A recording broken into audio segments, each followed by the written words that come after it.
107.9 The Mix with Jay and Desiree. And as we had promised, this morning we're going to talk with some experts here, some folks that can hopefully tell us what's going on in Maine. And those two folks are Senator Matt Pouliot. Good morning to you. Good morning. And Commissioner Heather Johnson. Hi. Good morning. We've never seen a time like this. You've never seen times like this. And certainly our listeners and the folks that we're hearing from by the hundreds every day, they've never experienced anything like this. And right now they're very concerned about unemployment benefits in the state of that department. Senator Pouliot, can you give us the lay of the land in that area? I think it's important for your listeners to understand. We just had a call with the governor last night. The Department of Labor is and has brought on even private contracting firms to help with the deluge of calls. They're getting some 25,000 claims or more a week right now for unemployment. And frankly, the system was never set up for such a heavy influx. And so while we certainly empathize with everybody and want to get people processed as quickly as possible, there's just, so much happening so quickly where the department is adjusting. And the governor said on the call last evening that it's very important if people have difficulty getting their unemployment or if they get locked out. A lot of folks are trying to apply online. They get locked out. They can go to mainecareercenter.gov, mainecareercenter.gov, which are partnering with the local career centers around the state to try to get people a little bit more quick access that way if they're having issues. And certainly anybody can always reach out to us and we can try to help troubleshoot, myself as senator or your local representative. But I was really hoping that we could speak with Commissioner Johnson about the 98% of businesses in Maine that are employing fewer than 500 people and how, they're impacted and, what they might be able to do. That's where we're going with this. Yeah, we just wanted to program. Just wanted to address the crush of concerns that we had from listeners on this, and we don't get a lot of opportunity to talk with the folks no problem. like yourself. And again, I'm grateful that you're here, and it wasn't any attempt to put you on the hot seat here. I just wanted to ask you guys. Well, we live on the hot seat, Jay. It's no problem. All right, good. Then we'll keep it going. So I talked to a couple of these businesses that are considered small business, up to, how do you define that, up to 500 people? Well, for the purposes of the program, the federal government, it's up to 500 people. Right. So we're using that as our primary definition right now. Okay, and for the 98% Senator Pouliot speaking about, that's how many employees? 500. So you're going with 500. Wow, so 98% of businesses in Maine employ 500 or fewer people. So almost everyone is eligible for this Paycheck Protection Program who meet those guidelines. Yes. How are you feeling about the access to that program? What are you hearing from small businesses? We've got a lot of folks that are confused still about it. Their banks weren't ready to go with it. And they have, in one case, again, 500 employees. Another case, business I spoke with yesterday morning, 250 employees. And they're worried about those families who are today healthy. Tomorrow, they're not sure.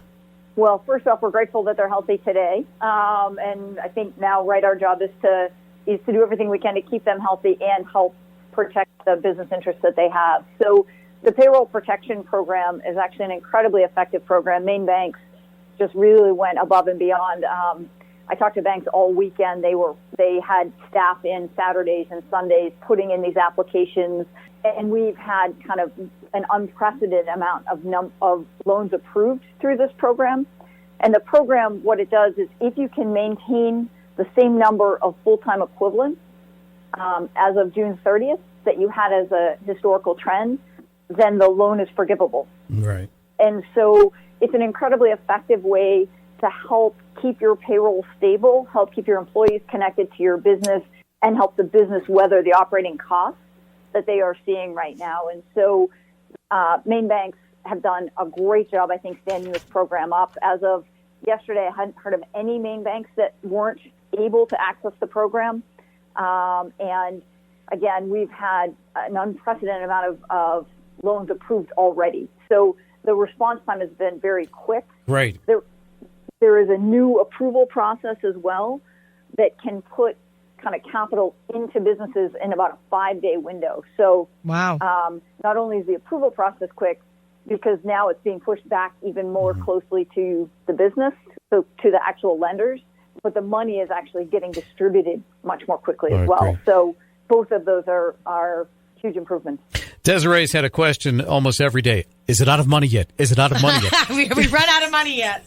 No, there's still money in the program now. I would say any business we talk to, and so for any of the businesses listening, we urge you to review this program quickly.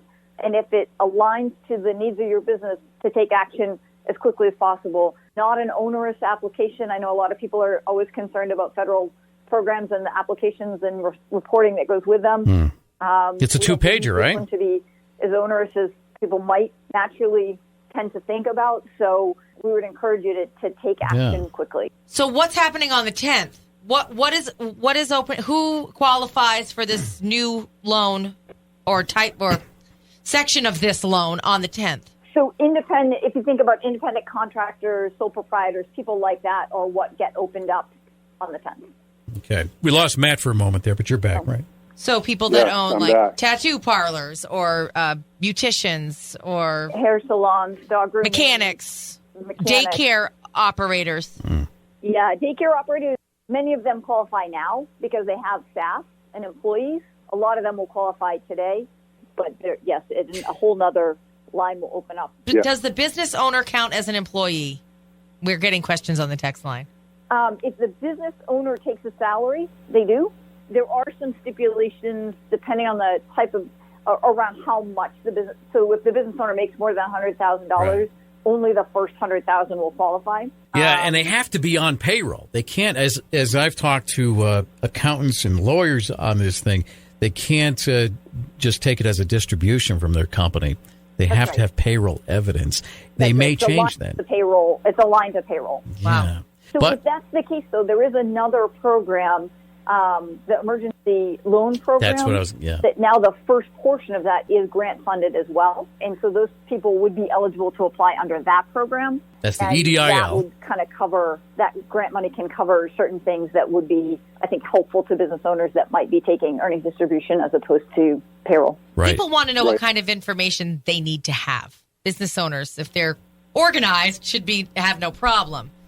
Now, right? Yeah, I don't want to see I'm belaboring this, but there's so much information about this stuff, and I'm grateful every day we're getting informed about what's happening with additional cases and ICU and PPE and all of the things that we're doing on the healthcare side of it.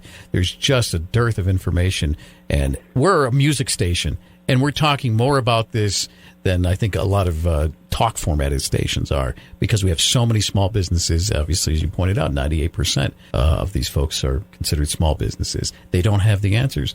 These are folks who are educated, who have been working in family businesses perhaps for generations, and they don't have the information they need. So again, so we've been doing a weekly update. Maybe it sounds like we're getting feedback from you that it needs to be more than that, and we appreciate that feedback, and we'll look at alternate channels to do that.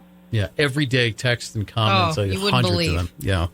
So thank you for... Jay, go ahead. Jay, one of the things I want to tell you and your listeners is that the departments, particularly Commissioner Johnson, have just been incredibly accessible. I mean, you and I were talking last night about doing an update for your listeners. Yes. And, I hopped on the phone and called the commissioner, and she agreed to hop on this morning and join us. And that's been the MO for not only her and her staff, but also other folks who are working in state government right now. As you know, the legislature adjourned a couple weeks ago, and so our role largely has been one of connector, liaison to folks to help them get the help that they need right now. Yeah. And we rely very heavily on the departments, particularly the commissioners like Commissioner Johnson, to help move this stuff forward. We're not in session anymore. And she's been doing a fantastic job. I mean, just last week it called and asked about the real estate industry and ways that we could find a balance to protect people's health and safety, but also not have to close that down. So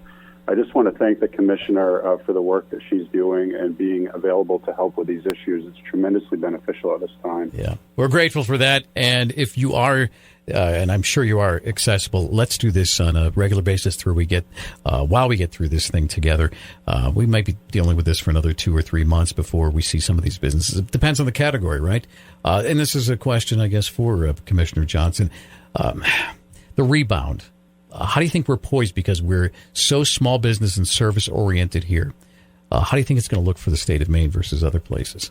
So I think it's a good question. We've been meeting with people at the Boston Fed and a number of other places to look at kind of, if you intentionally try to suppress your economy for a period of time, is there a way in which you can do that allows you to spin it back up more easily? And so we are looking at kind of those levers, and then what are the triggers that say, okay, take this layer of precaution off. We're ready from a healthcare perspective to take a layer of precaution off and infuse kind of that activity into the economy. I would say that work is going on, but it's a little bit too early to have a good line of sight to all of the details there. Our guests is Commissioner Heather Johnson and State Senator Matt Pouliot.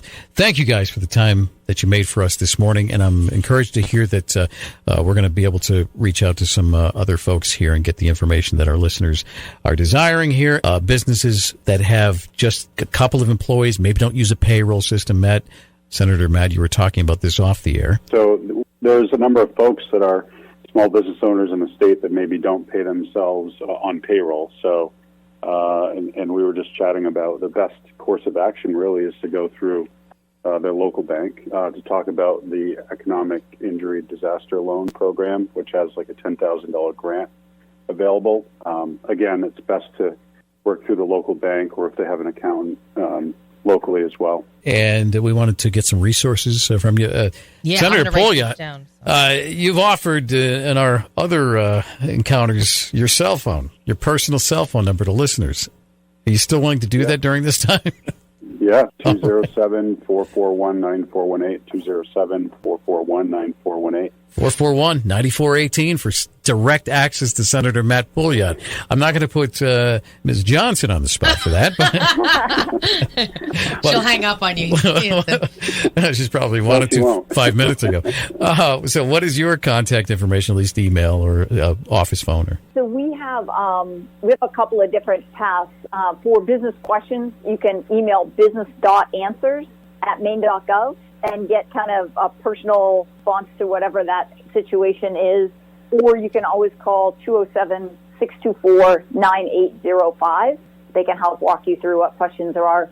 Also, if people go to maine.gov/DECD, Department of Economic and Community Development, there is a list of resources there. We've combined all of the federal resources, the state resources, and any social impact investing that we know of onto one sheet, so businesses don't have to scramble around to try to find resources all over the place, and that's posted on our website. Well, thank you so much. I know a lot of folks, a lot of families are not only running out of funds, but I think they're starting to run out of faith, so it's great that you're here to provide a little bit of encouragement and also access to other individuals who can answer some of the questions that you folks were outside of the scope of what you do. So thank you so much. Yes, thank you guys. Absolutely. Have a good day. My pleasure. All right. Have a great day. Look forward to talking to you again soon. Take care.